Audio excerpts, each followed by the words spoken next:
Hi guys, कशात सगळे मजेत आहात ना? मजेतच असायला पाहिजे. हे बघा, आज आपण आहे ना कोलंबी आणले. ती मोठी होती ना, म्हणून थोडीशी आपण फ्राय करायची आज कोलंबी. त्यामुळे आहे ना आपण ह्याला चांगली धुतले, साफ वगैरे केले. हे मधला तो काळा दोरा असतो ना, तो पण काढून टाकायचा, नाही तर त्रास होतो.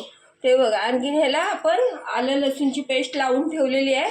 आता त्याच्यामध्ये आपण थोडी हळद टाकायची. आपल्याला तिखट किती हवं ना तेवढं आपण तिखट टाकायचं. आम्हाला कसं जरा तिखट जास्त लागतं म्हणून जास्त टाकतो. आणि मीठ टाकायचं चवीपुरता. आणि थोडी ना आगळ टाकायची ह्याच्यामध्ये आपल्याला. कसं आंबट हवं ना, आम्हाला आंबट लागतं म्हणून आम्ही आगळ पण टाकली त्याच्यामध्ये. आणि हे ना आता आपण सगळं लावून जरा 10 मिनटं ना मुरत ठेवूया. आपण आता ह्याला मॅरिनेट करायला 15 मिनिटासाठी ठेवलेलं आहे कोलंबीला. आता ना आपण हा चोर बोंबील आणलेला आहे, त्याचे आहे ना आपण आता फ्राय करायचं आहे. त्यासाठी मी ना आलं लसूणची पेस्ट लावून ठेवली आधी. आणि आता हे बघा, त्याच्यामध्ये आपण हळद टाकले. आता ना तिखट टाकूया, जेवढं आपल्याला तिखट पाहिजे तेवढं तिखट टाकायचं. आणि ना असं छान लागते. हे चोर बोंबील आहेत ना, ते फ्राय करायला मस्तच लागते. आणि ना थोडं आपण मीठ टाकायचं चवीपुरता. आणि आगळ टाकायची. कोकमाचं पाणी आहे हे, आम्ही एकदम आणून ठेवतो ते, कारण मच्छीला आंबटच लागतं ना मच्छीसाठी म्हणून. आता हे सगळं आपण हे सुद्धा आपण मॅरिनेट करायला ना 15 मिनिटासाठी चांगलं ठेवून द्यायचं आहे. म्हणजे कोलंबीसुद्धा आणि हे सुद्धा दोन्ही आपण 15 मिनिटासाठी आहे ना चांगलं असं लावून त्याला एकजीव करून 15 मिनिटासाठी झाकून ठेवूया आपण.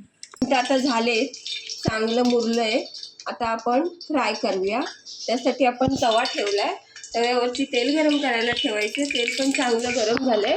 आणि ना हे आहे तांदळाचं पीठ आणि रवा, ते सगळं एक मिक्स करून घ्यायचं व्यवस्थित. दोन्ही सेम टाकलं ना आपण की मग छान त्याला बाइंडिंग येते. त्यामुळं हे असं आणि हे मिक्स करायचं. ते कोलंब्या सोडायच्या. असं ना हे सगळं लावून व्यवस्थित फ्राय करायला ठेवायचं. तेव्हा असं एक एक एक एक करून आहे ना चांगलं असं सोडून घ्यायची. आणि ना नंतर ना जरा गॅस आपण ना बारीक करायचा. हे सोडून झाल्यानंतर नाही तर ते कसं करपतं ना आणि आतून शिजत नाही मग. त्यामुळे ना आता आपण हे असं झालं सगळं लावून. आता हे आपण गरम हे करायला ठेवूया, चांगलं शिजायला बारीक गॅस करून ठेवूया. आता ना कोलंबीची आपली साईड आहे ना, एक साईड फिरवून घ्यायची. बघूया आपली कोलंबी झाली का चांगली. व्यवस्थित शिजले, एक बाजू फ्राय झाले.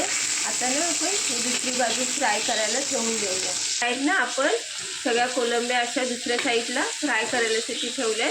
आता आपण बारीक गॅसवर परत दुसरी साईड फ्राय करून घेऊया. आता आपल्याला दोन्ही बाजू ह्या चांगल्या शेकल्या. हे बघा चांगल्या फ्राय झाल्या. बघा कुरकुरीत एकदम मस्त दिसते ना. आता आपण हे काढून ठेवूया. आता आपले चोर बोंबील आहेत ना, ते सुद्धा फ्राय करायचे. आपण हे असं मॅरिनेट करायला ठेवलेलं ना, आलं लसूण पेस्ट, तिखट मसाला वगैरे लावून ते पण चांगले आता मुरलेत. आता आपण आहे ना ते सुद्धा फ्राय करायचे आहेत. त्यासाठी तेल आता आपलं गरम झालं आहे. आणि तोच रवा आणि तांदळाचं पीठ आणि त्याच ह्याच्यामध्ये आपण आता हे फ्राय करायला ठेवूया. असं करून एक एक हे तांदळाचं पीठ आणि रवा असं लावून आहे ना, त्यासाठी कुरकुरीत होतं ना तांदळाचं पीठ आणि रवा लावलं तर. हे बघा छान असं पण फ्राय करून ह्याला सुद्धा घेऊया. आपण हे तेल साईडनी टाकूया, चांगलं भाजेल. हे बघा. आणि आता आपण बारीक गॅस करून हे फ्राय करायला ठेवूया. आता दुसरी बाजू ना आपली चांगली शेकली. एक बाजू आपली शेकले. आता ही दुसरी बाजू आपण शेकायला ठेवूया. त्याचं ना फिरवून घ्यायचं. हे बघा असे सगळ्या बाजू आपण व्यवस्थित फ्राय करून घ्यायच्या दोन्ही बाजू.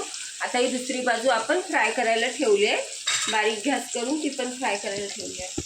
आपली मच्छी फ्राय आता झाले चांगले. दोन्ही बाजूंना मस्त हे बघा शेकले आणि चांगले कुरकुरीत अशी झाले.